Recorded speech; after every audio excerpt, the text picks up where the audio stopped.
All right, why don't we listen to these folks? Okay, so, many of us see that the, disease epidemic is ridiculous, out of control. Our obesity rates are through the roof here in the United States.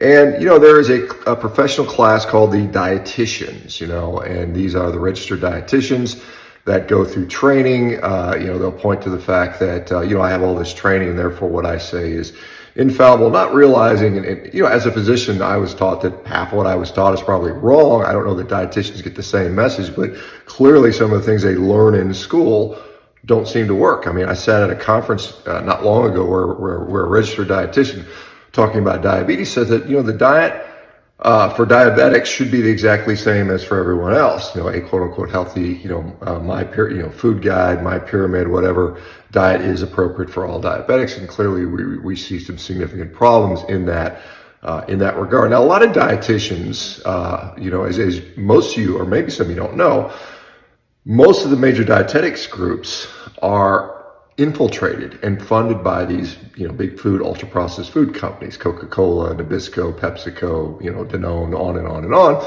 And therefore, a lot of their education is being skewed and certainly tilted by that relationship, such to the point that you'll hear many dietitians talking about there are no such things as bad foods. Everything in moderation. You need a quote unquote balanced diet. And quite honestly, in my view, in my experience dealing with lots of diabetics and lots of people with chronic disease, that position is quite often very harmful to those patients. A lot of these people are dealing with things like food addiction. Now, speak about addiction. This is an interesting, ironic bit of information in that dietitians themselves as a group overall, this is a great study that looks at this, are very, very likely to have some sort of food-related disorder, some sort of eating disorder. We see that up to 86% of them in some cases have some type of disordered eating. And sometimes that's the reason they go into these professions to sort of figure themselves, kind of like we hear about like psychiatrists that with mental illness go into psychiatry, see if they can figure it out. Now, of course, there are exceptions and not everyone is in that situation, but it's just quite ironic that these dietitians talking about disordered eating and, how dare you go on a diet that eliminates this or that food group because it's going to be an eating disorder, when most of them themselves apparently are dealing with some form of eating disorder. Maybe it's an